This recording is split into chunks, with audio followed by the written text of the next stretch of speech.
My name is Chris Neurath. I'm with a group called the American Environmental Health Studies Project. And I'm going to talk about probably the study that may have brought us here, revisiting fluoridation, which is from the University of Calgary, the studies by Lindsay McLaren. These studies are flawed. I'm going to start with the fluoridation one. They do not show that stopping fluoridation caused an increase in tooth decay. And I'm going to talk about the science, and I'll try to do it in a way that is clear. Everybody knows that there was lots of media attention and I would say misrepresentation of what the study actually showed. Together with 6 other authors, we published an article critiquing it, and I'm going to talk about what we found. First of all, it omitted critical data. Second, it was not blinded. And third, it did not control for confounding. It omitted data because there was a third survey conducted 2009-2010. And the best way to explain why this is important is to show what the McLaren study found in terms of tooth decay in the different survey periods. They used 2 surveys, I think they're about 8 or 9 years apart. The vertical dotted line is when fluoridation ceased. There was no information between the 2 surveys that they used, and that shows the data point that they did not use. So I'm going to go back and forth, and you can see. Whoops. With this added data point, which was a survey in Calgary much closer to the time, the trend before fluoridation ever ceased was increasing cavities. Edmonton also is increasing. Edmonton has been fluoridated the entire time. Something other than fluoridation has been causing an increase in decay. We don't know what it is. The McLaren studies did not control for anything, and we're not able to explain what was causing this increase.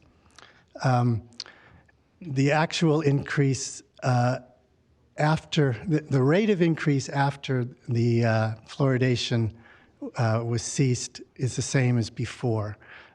In other words, it hasn't changed anything. There's been claims that the McLaren study showed an increase of 146%. Well, that's using the wrong numbers. The actual increase that the study may have shown, which was probably not due to fluoridation cessation, was 7%.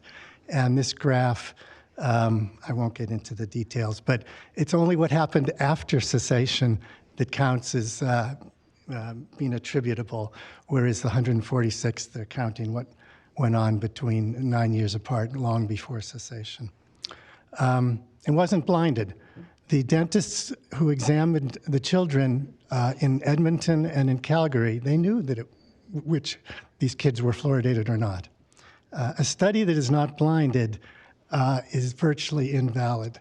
There have been meta-studies to see how much lack of blinding can bias a study, and they found in health intervention types of studies 20 to 30% if you do not blind the examiners. So the 7% true increase in cavities could totally be explained by the fact that it was not a blinded study. It did not control for any confounding factors.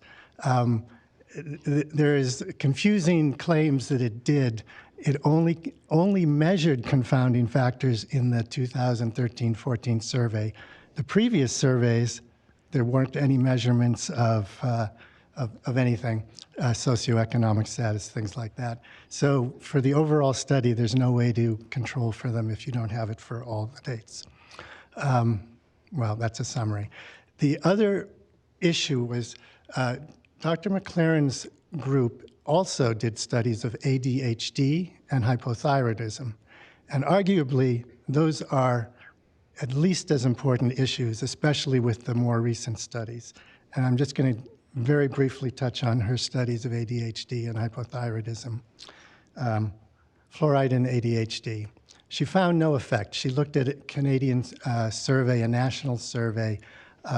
However, a year later, another group studied the same data, used more refined techniques, and looked at iodine deficiency. Oh, sorry, that's the next one.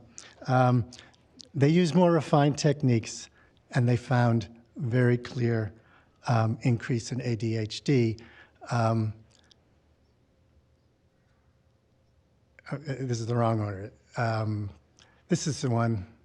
Anyways, they used the same data and found a very strong link to ADHD with fluoridation in Canadian cities. So this was national data, the Canadian Health Measures Survey, and they found children in fluoridated cities were 3 times more likely to have ADHD than the non-fluoridated. There was also another study in Mexico. Hypothyroidism, there have also been 2 studies, stronger studies, one in England and one in Canada. Her study did not find an effect. Both of the other ones, stronger ones, did find an effect. So all her work is seriously flawed. And in particular, the claim that tooth decay increased after fluoridation ceased because of the cessation is simply not supported by her own data.